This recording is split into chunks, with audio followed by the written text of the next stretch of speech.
चरक संहिता के अध्ययन हेतु आप सबका स्वागत है।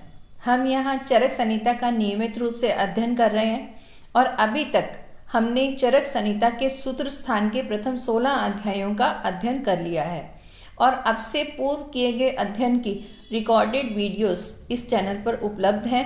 आप उनका अवलोकन कर सकते हैं।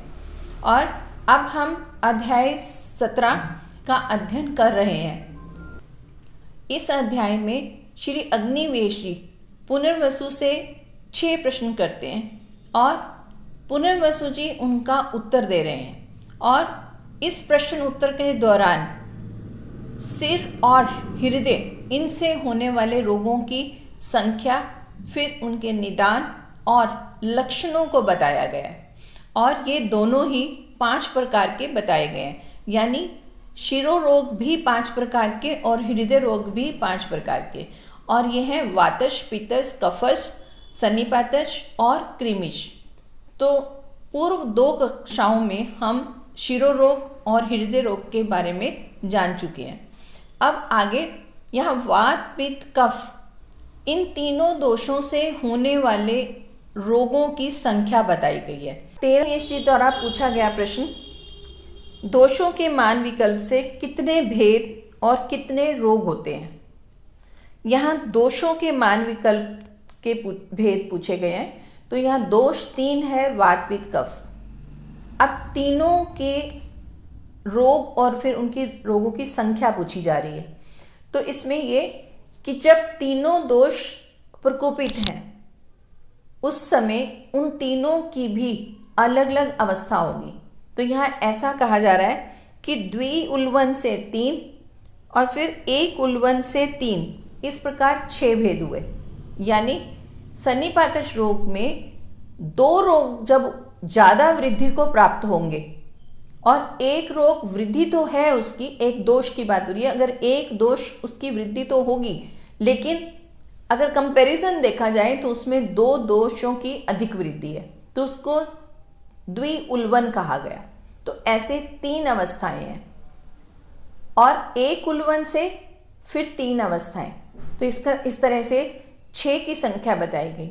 और इसको अगर हम समझें तो इसमें जो पहली स्थिति है उसमें अगर हम ऐसा मान लेते हैं कि कफ वृद्ध है, लेकिन उसमें जो वात और पित्त है वो अधिक वृद्ध है, कंपैरिजन हो रहा है और उसमें कफ की स्थिति कम है वो भी वृद्धि, लेकिन कंपैरिजन में कम है, लेकिन वात और कफ की वृद्धि अधिक हुई है। ये एक अवस्था हुई। अब दूसरा, अब वात वृद्ध है और उसके कंपैरिजन में पित्त और कफ अधिक मात्रा में बढ़ा हुआ है। और इसी तरह से तीसरी अवस्था ले सकते हैं कि पित्त वृद्ध है, लेकिन उसके कंपैरेटिवली हम वायु और कफ जो है वो अधिक वृद्धि को प्राप्त हुआ है।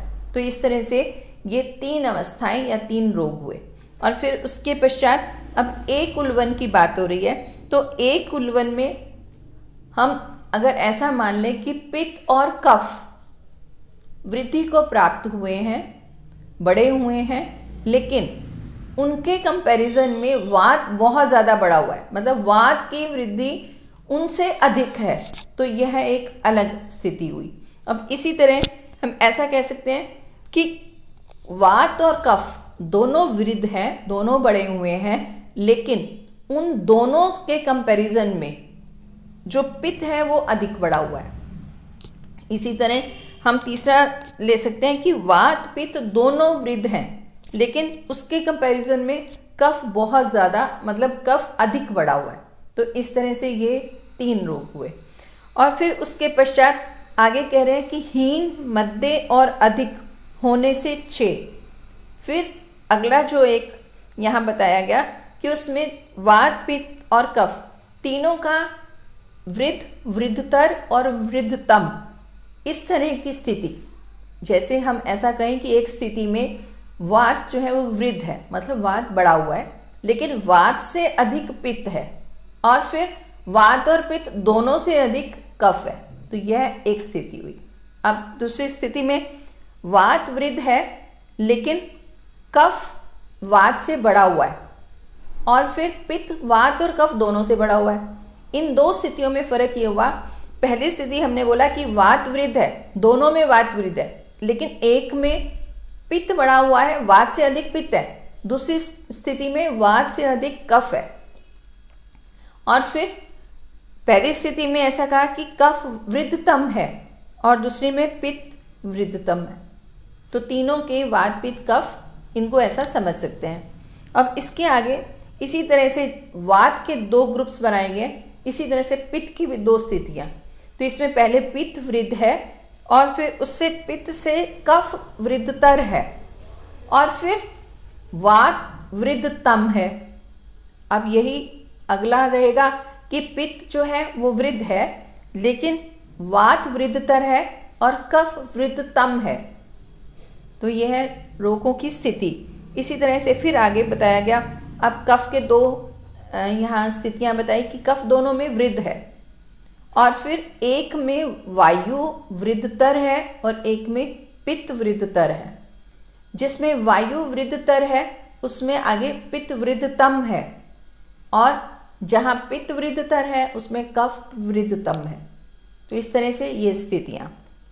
और एक और स्थिति जिसमें कहा कि संवद होने, मतलब कि जब सभी दोषों के समान रूप से बढ़ने से एक भेद होगा, मतलब जब तीनों ही बढ़े हुए हैं, वो भी सन्निपातज ही स्थिति है लेकिन उसमें तीनों बराबर बढ़े हुए हैं, तो वो एक स्थिति हुई। तो इस तरह से 3, 3, 6 और 6, 12 और 1, तो 13 तरह की सन्निपातज रोगों की स्थितियां मानी गई। सूत्र स्थान 30 अध्यायों का है। इसी तरह चरक संहिता का चिकित्सा स्थान भी 30 अध्यायों का है। हाँ, चिकित्सा स्थान में अध्याय 3 ज्वर अध्याय के अंतर्गत रोगों का वर्णन किया गया है और फिर उन रोगों के अलग अलग नाम भी लिखे गए हैं। तो ये अलग अलग स्थितियां हैं जो हम रोगों के विषय में जान सकते हैं। अब इससे आगे द्वंद्वज दोषों के 9 भेद और फिर पृथक पृथक दोषों के 3 भेद। ऐसा कहा कि संसर्ग में, मतलब कि 2 दोषों के मिलने पर 9 भेद होते हैं और उनमें एक बढ़ने और दूसरे के क्रम होने पर 6 भेद होते हैं और दोनों दोषों के समरूप कहने पर 3 भेद हो जाते हैं। इस प्रकार संसर्ग या द्वंद्वज में 9 भेद होते हैं और अलग बढ़े हुए वृद्धवात और वृद्ध कफ और वृद्धवात, यानी तीनों दोषों को अलग अलग वृद्ध करके बताया। वृद्धवात, वृद्ध पित्त, वृद्ध कफ, ये 3 भेद होते हैं। और फिर इस प्रकार बढ़े हुए दोष के 25 भेद, यानी ये सन्निपात 13 और संसर्ग 9 और फिर पृथक 3, तो ये टोटल 25 हुए। तो इस तरह से ये रोगों की संख्या बताई गई है। अब इसी को यहाँ पर समझाने के लिए एक तालिका दी गई है, उसे ज़रूर देखना चाहिए और समझने की कोशिश करनी चाहिए। जो बात अभी कह दी गई है उसी को ही तालिका रूप में बताया गया है। पहले 6 स्थितियों में 2-2 का ग्रुप बनाया। जैसे पहले ग्रुप में वातवृद्ध 2 स्थितियाँ, फिर पित्तवृद्ध, फिर पित्तवृद्ध और फिर कफवृद्ध, फिर कफवृद्ध। लेकिन इसके साथ पहली अवस्था जब वात वृद्ध है उस समय पित्त वृद्धतर है। यहाँ क्योंकि पहले जो हमने 13 प्रकार देखे हैं वो सन्निपातज रोगों के हैं। अब जो हम देख रहे हैं वो द्वंद्वज रोग है, यानी जिसमें 2 दोष प्रकोपित हैं। अब 2 दोषों में भी एक दोष वृद्ध है और दूसरा वृद्धतर है। यहाँ पे वृद्धतम वाली अवस्था नहीं है क्योंकि द्वंद्वज है। तो इसमें ऐसा कहा गया कि जब वात वृद्ध है तो पित्त वृद्ध होगा, ये एक अवस्था। दूसरा वात वृद्ध है तो कफ वृद्धतर है, दूसरी अवस्था। अब तीसरी अवस्था में पित्त ले लिया तो पित्त में भी तीसरी और चौथी दोनों में पित्त वृद्धतर है, वृद्ध है, और उसके साथ पहले वात वृद्धतर है, दूसरी अवस्था में कफ वृद्धतर है। और फिर इस तरह से अगले 2 ग्रुप लिए कफ के। तो कफ में जब कफ वृद्ध है तो इसमें पहली अवस्था में वायु वृद्धतर है और दूसरी अवस्था में पित्त वृद्धतर है। तो द्वंद्वज में 2-2 का कंपैरिजन किया गया है। और फिर संसर्ग में दोनों दोषों की समवृद्धि के 3 प्रकार। अब ऐसा कहा कि रोग तो संसर्ग है, मतलब कि 2 दोष जिसमें प्रकोपित हुए हैं। अब उसमें ऐसी अवस्था कि जिसमें 3 प्रकार की स्थितियां हो सकती हैं, उसमें ये कि वो दोनों ही बढ़े हुए हैं। जैसे वात और पित्त दोनों मतलब दोनों बराबर की मात्रा में बढ़े हुए हैं। और फिर इस तरह से वात और कफ ये भी दोनों बराबर मात्रा में, और फिर पित्त और कफ। तो अगर हम ऐसा सोचें कि तीनों जो दोष हैं इनको प्रत्येक को 2-2 के जोड़े बनाने हैं, तो इस तरह ये 3 प्रकार बनेंगे। अब आगे कि पृथक दोषों की वृद्धि के 3 प्रकार। अब एक एक दोष बढ़ा हुआ है, तो उसमें कैसे, जैसे वात वृद्ध, पित्त वृद्ध, कफ वृद्ध। तो अब बढ़े हुए दोषों को दृष्टि में रखते हुए इस तरह से ये 25 प्रकार हो गए। ये इस तरह से बढ़े हुए दोषों की दृष्टि को रखते हुए ये व्याधियाँ, मतलब 13 और 12 दोनों मिलाकर 25 हुई। 13 सन्निपातज रोग, और फिर यहाँ बाकी द्वंद्वज और जो पृथक पृथक दोषों के 3 भेद बताए गए। तो इस तरह से टोटल मिलाकर 25 प्रकार होते हैं। अब इसके आगे क्षीण दोषों के 25 भेद। जिस प्रकार बढ़े हुए दोषों के 25 भेद होते हैं, यहाँ पर हमने अभी सभी दोषों की वृद्धि मानी है कि सभी प्रकोपित है। अब यहाँ पे कि ये दोष अगर क्षीण हुए हैं तो उस समय क्या क्या स्थितियाँ हो सकती हैं। तो उसमें ऐसा कहा कि उसी प्रकार क्षीण दोषों के भी 25 भेद होते हैं। जिस प्रकार हमने सन्निपातज के पहले 13 स्थितियाँ देखी, और फिर हमें द्वंद्वज की, और फिर इस तरह से एक दोषज की, तो हमने पूरा टोटल माना था कि 25। तो इसी तरह यहाँ पर कहते हैं कि जब दोष क्षीण अवस्था में है तो उसमें भी इसी तरह से 25 प्रकार होंगे। यानी अगर हम पहला सन्निपातज देखें तो सन्निपातज रोग उसमें तीनों ही क्षीण है, लेकिन उसमें एक क्षीण होगा, एक क्षीणतर होगा और एक क्षीणतम होगा। तो इस तरह से ये जोड़े बनेंगे। और फिर अगर हम ऐसा सोचें कि अब द्वंद्वज की बात हो रही है, तो द्वंद्वज में भी 2-2 का संसर्ग है और उसमें 2-2 की क्षीणता है। उसमें एक तर है, एक तम है, मतलब एक पहले कम हुआ फिर दोनों दूसरा कम हुआ। तो इस तरह की स्थितियां देखते हुए यहाँ पर क्षीणता के भी 25 जोड़े बनाए गए हैं। यानी यहाँ पर क्षीणता से 25 प्रकार के रोग बताए गए हैं। अब आगे वृद्ध दोषों की तरह ही सन्निपातज 16, 9 और 3 कुल मिलाकर 25 भेद होते हैं। तो वही अब तालिका वैसे ही बनाई हुई है और वो लगभग वैसा ही है जैसे अभी हमने वृद्धि के बारे में जाना है। अब इसके आगे सन्निपात में युगपत वृद्धि या क्षय के 12 भेद। ऐसा कहते हैं कि वृद्धि और क्षय के कारण विकारों का एक और भी विकल्प कहा जाता है, जैसे एक की वृद्धि, एक की समता तथा एक का क्षय। इस प्रकार 6 विकल्प हो जाते हैं। 2 की वृद्धि, 1 का क्षय, इस प्रकार 3 विकल्प होते हैं। और 1 की वृद्धि तथा 2 का क्षय, इस प्रकार 3 विकल्प होते हैं। अतः कुल 12 विकल्प होते हैं। यहाँ पर जो रोगों की संख्या गिना रहे हैं और वो भी दोषों के माप के अनुसार, तो ऐसा पहले कहा कि तीनों ही दोष वृद्धि में है, और फिर दूसरी स्थिति बताई कि तीनों दोष क्षीण हो रहे हैं, और दोनों में 25-25 प्रकार के रोग बताए गए। अब आगे यहाँ ऐसा कहा कि ऐसा नहीं है कि सारे दोष बढ़े हुए हैं या सारे दोष क्षीण हैं, बल्कि यहाँ पर तीनों की स्थितियाँ अलग अलग हैं। तो उसमें ऐसा कहा कि अगर वृद्धि और क्षय के विकारों का जो ये विकल्प है उसमें कि 1 की वृद्धि हुई है, 1 की समता है, मतलब वो सम है, ना वृद्धि है ना क्षय है, और 1 का क्षय हुआ है। तो अगर हम इसको ऐसे समझे कि एक बढ़ा हुआ है, एक कम है, लेकिन एक सम है, तो अगर ऐसी अवस्था है तो इससे 6 विकल्प हो जाएंगे। और फिर 2 की वृद्धि और 1 का क्षय, इस प्रकार 3 विकल्प होंगे। यहाँ अब सम अवस्था है ही नहीं, इसमें 2 की वृद्धि है और 1 का क्षय है। ऐसे 3 विकल्प, और फिर 1 की वृद्धि तथा 2 का क्षय। अब ये पहले से विपरीत हो गया, इसमें 2 का क्षय है और 1 वृद्धि हुआ है, तो इस तरह से ये 3 विकल्प हुए। अब अतः इस तरह टोटल मिलाकर 12 विकल्प हुए। तो अब यहाँ पर अगर त्रिदोष के साथ वृद्धि क्षय समता के उदाहरण देखें तो यही जो हम अभी इस श्लोक में जान चुके हैं, तो वो तालिका के रूप में यहाँ दिया गया है, जिसको समझना आसान है। बिल्कुल स्पष्ट दिख रहा है कि पहले 2 जिसमें 1 की वृद्धि 1 का क्षय और 1 का समता है, तो उसमें पहले 2 वात से बना दिए, मतलब पहले वात को वृद्ध कर दिया, फिर अगले 2 में पित्त को वृद्ध किया और फिर कफ को वृद्ध।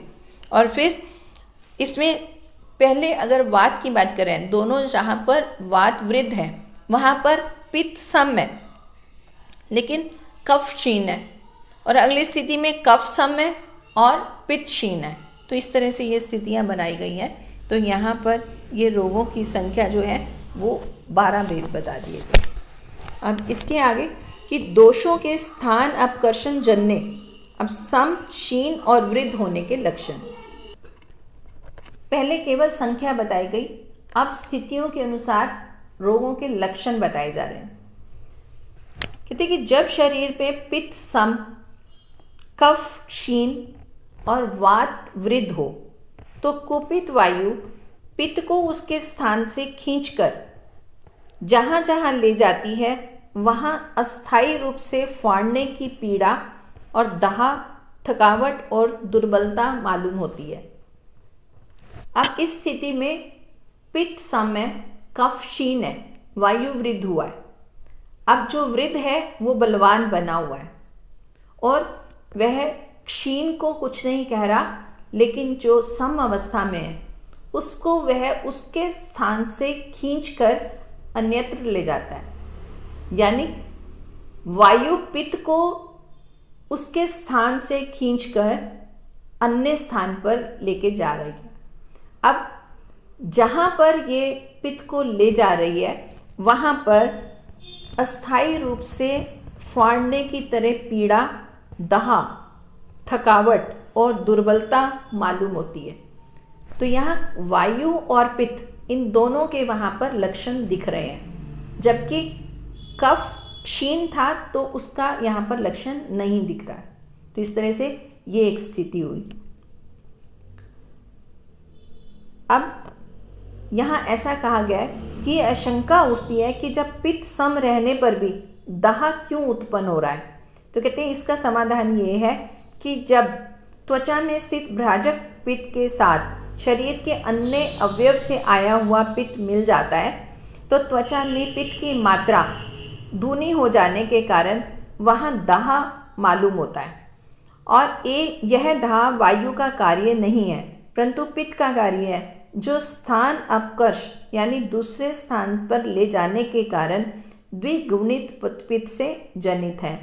तो यहाँ आशय अपकर्ष का ज्ञान आवश्यक है, नहीं तो अल्पज्ञ वैद्य इसे बढ़े हुए पित्त का कार्य समझकर पित्तनाशक औषध और विरेचन का प्रयोग करेगा, और किंतु वस्तुतः पित्त वृद्धि न होने के कारण वह चिकित्सा लाभदायक नहीं होगी। तो यहाँ कुपित वायु को शांत करने के लिए अपने स्थान पर ले जाकर ही चिकित्सा करनी चाहिए। तो यहाँ एक उदाहरण दिया गया कि अगर त्वचा में जो पित्त है वो मतलब एक रोग की स्थिति अभी हमने जानी कि पित्त समावस्था में है, कफ क्षीण है और वायु जो है वो बढ़ा हुआ है। अब यहाँ जो लक्षण दिखाई दे रहे हैं वो त्वचा की भ्राजक पित्त की बात कर रहे हैं कि वहाँ पर पित्त अपने सम अवस्था में था लेकिन वायु उसको और वहाँ ले आई तो पित्त जो है वो दुगनी अवस्था में हो गया। इसी कारण वहाँ पर पित्त के लक्षण दिखाई देने लगे। अब यहाँ पित्त की वृद्धि नहीं हुई है लेकिन वो दोगुना होने के कारण मतलब पित्त वहाँ से उसका स्थान से अपकर्ष करके दूसरे स्थान पर ले गई है, और जहाँ पर वो दूसरे स्थान पर गया है मतलब जहाँ पर पित्त दोगुना हो गया है वहीं पर लक्षण दिखेंगे। लेकिन यहाँ पित्त की चिकित्सा नहीं करनी है क्योंकि यहाँ वृद्धि तो वायु की हुई है, वायु वृद्धि है, इसलिए यह पित्त की स्थिति पर पित्त के लक्षण दिख रहे हैं। तो अगर हम वायु को शांत करने का प्रयास करेंगे तो रोग सम अवस्था में आएगा। लेकिन अगर अज्ञानता से पित्त शामक औषधियाँ दे दी गई तो वहाँ पित्त तो पहले ही सम अवस्था में है तो उससे रोग जो है वो उनकी स्थिति ठीक नहीं रहेगी। तो इस तरह से यहाँ पर ऐसा समझाने का प्रयास किया गया। इसके आगे कहते हैं कि जब कफ सम पित्त क्षीण और वायु वृद्ध के लक्षण मिलेंगे। अब इस स्थिति में क्या हुआ कि पहले पित्त सम अवस्था था, अब यहाँ पर कफ सम अवस्था में है, लेकिन पित्त क्षीण है और वायु वैसा ही वृद्धि है। तो अब स्थान अपकर्ष कैसे होगा कि जब कफ सम पित्त क्षीण और वायु अधिक बलवान होती है तब वायु कफ को अपने स्थान से खींचकर अन्य स्थान पर ले जाती है। तो उन स्थानों में वेदना, शीतलता, अंगों में जकड़ाहट और भारीपन अनुभव होता है।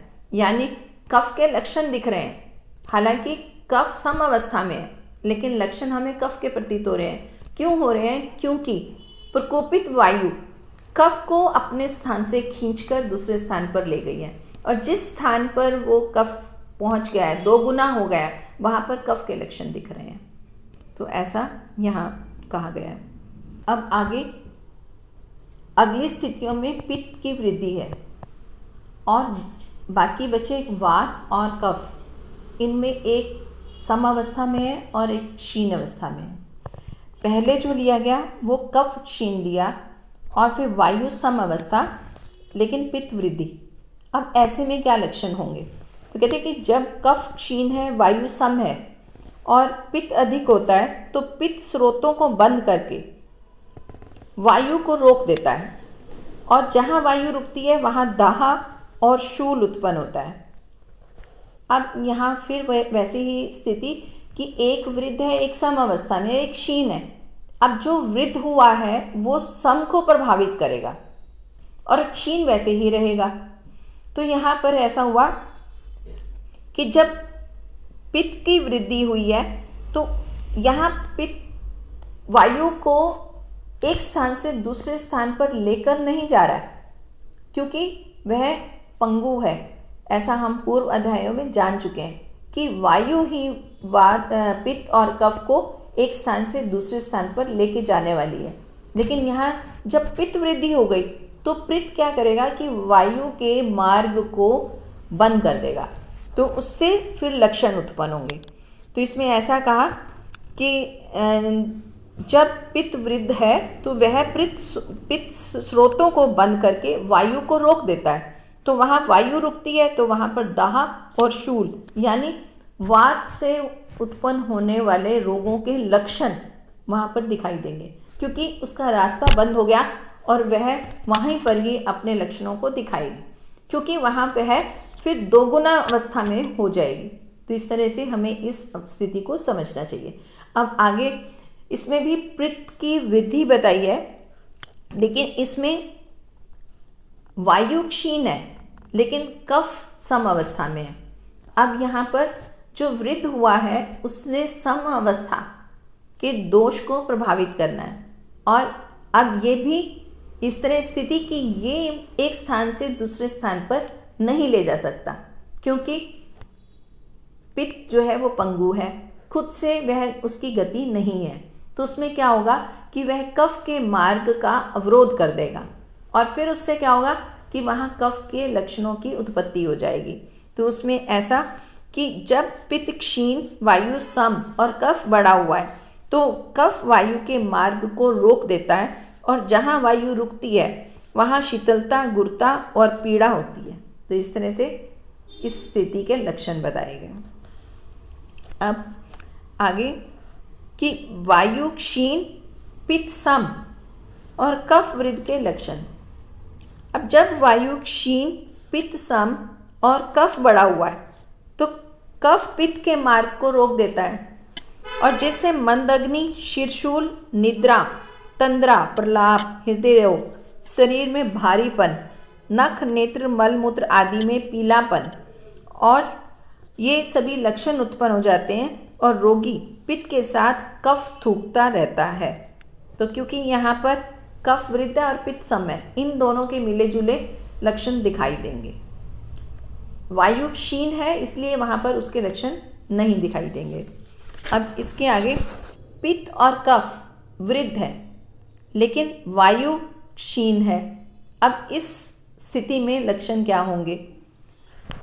पित्त और कफ बढ़े हुए हों और वात क्षीण हो तो उस क्षीण वात पुरुष के शरीर में पित्त के साथ चलता हुआ कफ, क्योंकि वो दोनों प्रकोपित हैं, इसलिए अरुचि, अविपाक और अंगों में थकावट और भारीपन, जी मचलाना, लाला स्राव, परिताप और पांडु रोग और मद मतलब हल्का नशा सा रहेगा। और शौच की विषमता मतलब कि उसे शौच कभी हो जाएगा कभी नहीं, तो कभी कॉन्स्टिपेशन कभी ठीक से मल लाना, तो इस तरह की स्थिति। और फिर अग्नि की विषमता को उत्पन्न करता है, मतलब अग्नि भी विषम हो जाएगी क्योंकि इसमें कफ और पित्त दोनों हैं। जब पित्त प्रकोपित है मतलब पित्त बढ़ा हुआ है तो अग्नि अधिक हो रही है, लेकिन अगर कफ अधिक हो रहा है, उसका प्रभाव अधिक दे रहा है, तो जो अग्नि है वो मंद हो जाएगी। तो इस तरह से ये दोनों मिले जुले यहाँ पर लक्षण दिखाई देंगे। तो इसके आगे कफ वात वृद्ध।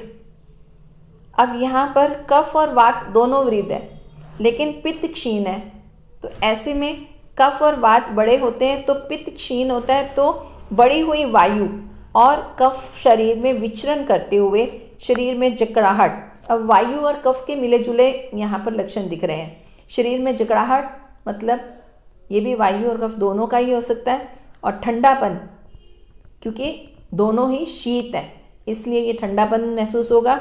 सुई चुभने जैसी वेदना ये वायु का लक्षण है, और इन लक्षणों को अस्थायी रूप से उत्पन्न करते हैं। अस्थायी इसलिए क्योंकि ये दोनों हैं, तो कभी कोई वृद्ध हो जाएगा, मतलब दोनों की स्थितियां, दोनों के लक्षण अलग अलग होते रहेंगे।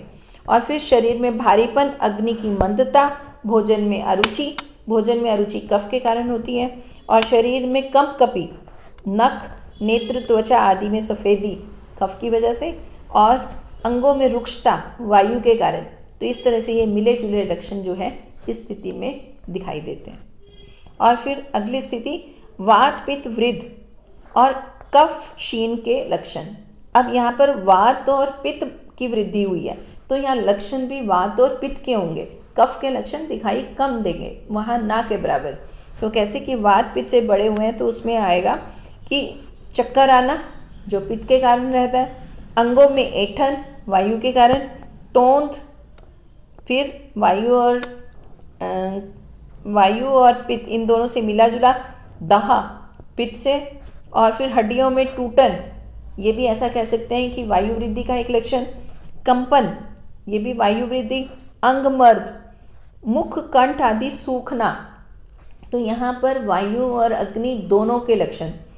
और साथ ही दहा और गले में जैसे धुआं भरा हो ऐसा लगना, ये सब लक्षण होते हैं। तो ये मिले जुले लक्षणों का ही यहाँ पर स्थिति बताई गई है। अब इसके आगे वात पित्त क्षीण और कफ वृद्धि। अब इसमें वात पित्त की और कफ की वृद्धि होने पर कुपित कफ के सभी स्रोतों में अवरोध उत्पन्न करने से शारीरिक क्रियाओं का नाश, मूर्छा और वाणी में रुकावट उत्पन्न होती है। क्योंकि यहाँ पर कफ वृद्ध है तो कफ वृद्धि में वह स्रोतों को बंद कर देगा, तो उस समय ना वात ना पित्त दोनों ही अपने लक्षणों को उत्पन्न नहीं कर पाएंगे, तो इसलिए यहाँ पर कफ वृद्धि के लक्षण दिखेंगे। तो ऐसा कहा गया यहाँ पर। और आगे वात कफ क्षीण पित्त वृद्ध के लक्षण। अब वात और कफ क्षीण है लेकिन अगर पित्त बढ़ा हुआ है तो इसमें पित्त वृद्धि के लक्षण होने चाहिए। वात कफ क्षीण और पित्त की वृद्धि होने पर कुपित पित्त शरीर के ओज को नष्ट कर देता है, और गलानी, इंद्रियों में दुर्बलता, तृष्णा की अधिकता और मूर्छा और शारीरिक क्रियाओं का ह्रास होता है। तो ये सभी पित्त वृद्धि के लक्षण दिखाई देंगे। और फिर अगला कहा कि दोषों की वृद्धि, क्षय, समता के ज्ञान का प्रकार। कहते हैं कि बढ़े हुए दोष अपने बल के अनुसार लक्षणों को दिखाते हैं, क्षीण हुए दोष अपने लक्षणों को घटा देते हैं और समदोष अपना अपना कार्य करते हैं। यानी ऐसा यहाँ पर संक्षेप में कहा गया है कि जो दोष प्रकोपित होगा उसके लक्षण दिखेंगे और जो क्षीण है उसका लक्षण नहीं दिखेगा, लेकिन जो सम अवस्था में वह अपना सम अवस्था में कार्य करेगा। तो ये दोषों की स्थिति के अनुसार लक्षणों को बताते हुए कहा। अब हम ऐसा समझें कि वात पित्त कफ इनसे होने वाले रोगों की संख्या जो यहाँ 62 बताई गई है, वे इस तरह से अलग अलग उनको विभक्त करके बताया गया है कि वृद्धि के कितने हैं, क्षय के कितने हैं, और फिर तीनों में भी अगर एक सम अवस्था में है, बाकी दो उनकी स्थितियां अलग हैं। इस तरह से सभी स्थितियों में ये 62 प्रकार के रोग बताए गए हैं। अब बारी है प्रश्न उत्तर की। पूर्व कक्षा में पूछा गया प्रश्न था, पांचवें चतुष्क का क्या नाम है? तो इसका उत्तर है कि पांचवा चतुष्क रोग चतुष्क है। सूत्र स्थान में 7 चतुष्क है और अंतिम 2 अध्यायों का एक जोड़ा है। तो अभी तक हम पहले 4 चतुष्क का अध्ययन कर चुके हैं और अब हम 5वां चतुष्क रोग चतुष्क का अध्ययन कर रहे हैं। और अब बारी है आज के प्रश्न की। वमन और विरेचन यानी संशोधन कर्व की अगर अति हो जाए, और या हम ऐसा कहें कि वमन विरेचन के अति योग की चिकित्सा क्या है, और आशा है कि आप इसका उत्तर कमेंट बॉक्स में अवश्य लिखेंगे। और इसी के साथ ही आप सबका अभिनंदन।